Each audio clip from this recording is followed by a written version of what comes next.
The first tattoo I did on anyone was a kanji, you know, like a Japanese symbol. Well, I've a degree in fine art. I've always been into subculture, whether that's like rockabilly or punk music, goth stuff, and skateboarding and tattooing was always a part of that, I think. So.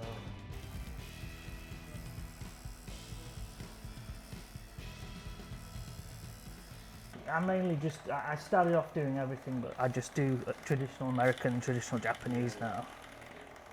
But I do a certain kind of traditional American, sort of Coleman style, it's called. I do a sort of 1920s version of it, where you've just got a colour palette of 3 colours, because that was the only palette that they kind of had at the time. The guy on the wall there, Cap Coleman, he kind of refined this style as we know it today.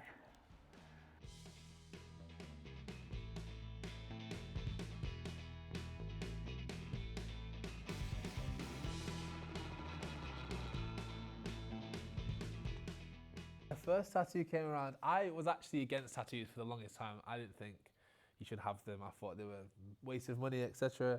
And then the Ariana Grande bombing happened, and then a year later they were offering bees out, and I was with my friends just on Urbis. I wasn't actually in the venue, so I didn't think I should get a bee. So I got just have fun, while my friend, she got a bee, and then I thought that was the first thing. I thought I won't get any more, and then the next day I just started getting loads more. I got like a full arm piece, and then continued from there. I've still got loads more to get. My first one was on my 18th birthday. It was a tribute to my granddad. It's on my left wrist. It's the first one I got. It's like a little cartoony version of him with his hat and moustache. So it's just a sentimental one. I told him I'd get him about years before, so.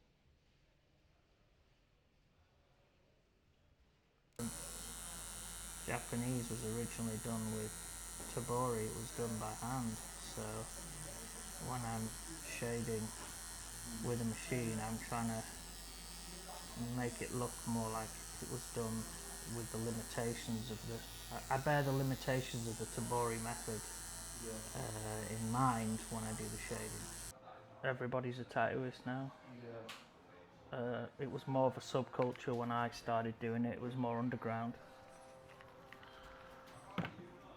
It's a kind of toss-up between, it's good that it's become more acceptable, but on the other hand, I think it's lost a little bit of the magic in the process.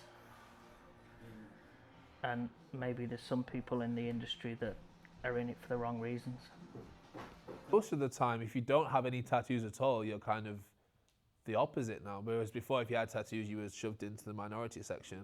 But now, I think if you don't have anything, any alterations, even piercings and stuff, you're seen as the minority that way, because everyone's just so, they just get one, whether it's a little one on the wrist, or maybe it's like a memory of their family or something. So I think it's a lot more common now to get one, or at least one.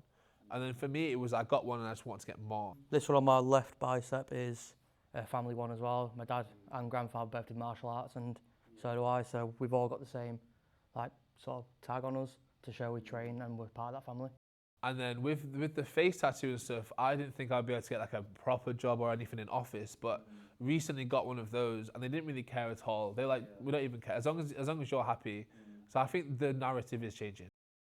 I know it shouldn't be like this, but I do never go for my hands on my neck just in case, because there is still that stigma, but it's just something that I've said I'm never going to do hands on neck purely just in case.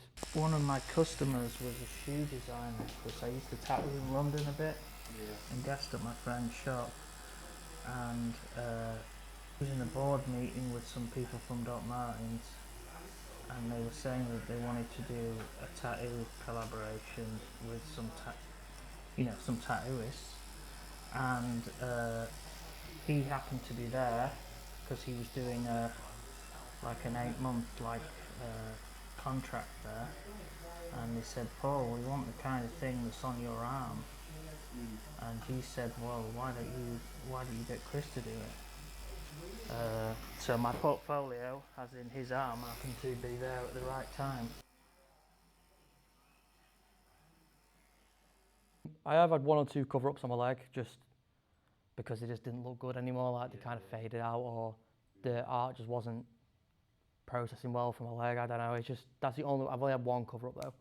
So if you go the first place, you don't do any research, and you go and shop around and see who'll do it cheapest for you, well, you're probably going to get a shit tattoo. Yeah. So do your research. I'm not saying get ripped off for it, but you know, ask around who's had a good experience getting tattooed somewhere. So inking tattoos there on Ripon and Road, and anyone in there. In Oldham. Yeah, that spot. I won't go anywhere. I'll go somewhere. If I was in Barcelona, I got one there.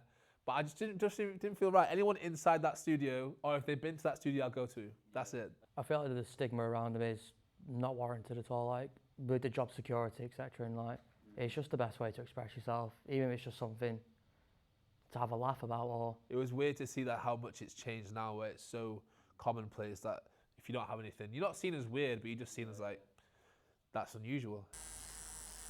Look at the work healed up, and go in the shop and speak to people, see if you like the feel of the place.